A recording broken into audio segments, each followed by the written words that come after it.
ಯಾವುದೇ ಭಯ ಭೀತಿ ಇಲ್ಲದೆ ವಾಲ್ಮೀಕಿ ಹಣವನ್ನ ನುಂಗಿದ್ದೀರಾ ಅಂತ ಹೇಳಿ ಸಚಿವ ನಾಗೇಂದ್ರ ವಿರುದ್ಧ ಎಂಎಲ್ಸಿ ಸಿಟಿ ರವಿ ವಾಗ್ದಾಳಿಯನ್ನ ನಡೆಸ್ತಾ ಇದ್ದಾರೆ. ಬೇಲಿಯೇ ಎದ್ದು ಹೊಲ ಮೇಯ್ದ ಹಾಗೆ ನಾಗೇಂದ್ರ ಮಾಡಿದ್ದಾರೆ ಅನ್ನುವಂತಹ ಆರೋಪವನ್ನ ಮಾಡ್ತಾ ಇದ್ದಾರೆ. ಯಾವುದೇ ಭಯ ಭೀತಿ ಇಲ್ಲದೇನೆ ನೋಡಿ ಯಾವ ರೀತಿಯಾಗಿ ಹಣವನ್ನ ನುಂಗಾಕಿದ್ದಾರೆ ಅಂತ ಹೇಳಿ ಎಂಎಲ್ಸಿ ಸಿಟಿ ರವಿ ನಡೆಸಿರುವಂತಹ ವಾಗ್ದಾಳಿ ಇದು. ನಕಲಿ ಖಾತೆಗೆ ವರ್ಗಾಯಿಸಿ ಭ್ರಷ್ಟಾಚಾರವನ್ನ ನಡೆಸಿದಂತಹ ಬೃಹತ್ ಹಗರಣ ಅಂತ ಹೇಳಿ ಆರೋಪ ಮಾಡ್ತಿದ್ದಾರೆ. ನಾಗೇಂದ್ರ ಪರಿಷತ್ನ ಮೇಲೆ ಬೇಲ್ ಪಡೆದಿದ್ದಾರೆ, ಆರೋಪದಿಂದ ಮುಕ್ತರಾಗಿಲ್ಲ ಅಂತ ಹೇಳಿ ಬೆಂಗಳೂರಿನಲ್ಲಿ ಎಂಎಲ್ಸಿ ಸಿಟಿ ರವಿ ಕೊಟ್ಟಿರುವಂತಹ ಹೇಳಿಕೆ.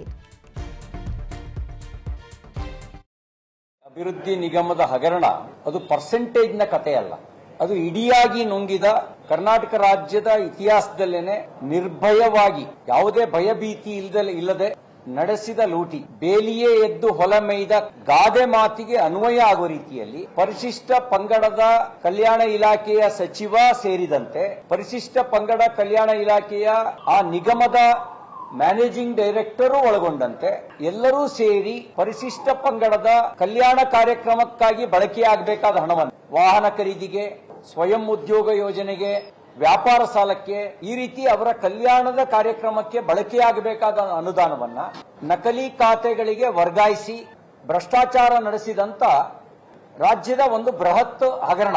ಇದರಲ್ಲಿ 14 ಜನರ ಮೇಲೆ ಎಫ್ಐಆರ್ ದಾಖಲಾಗಿ 14 ಜನರು ಬಂಧನಕ್ಕೊಳಗಾಗಿ, ಕೆಲವರು ನ್ಯಾಯಾಲಯದಿಂದ ಷರತ್ತಿನ ಮೇಲೆ ಜಾಮೀನ ಪಡೆದಿದ್ದಾರೆ, ಕೆಲವರು ಇನ್ನೂ ನ್ಯಾಯಾಂಗ ಬಂಧನದಲ್ಲೇ ಇದ್ದಾರೆ.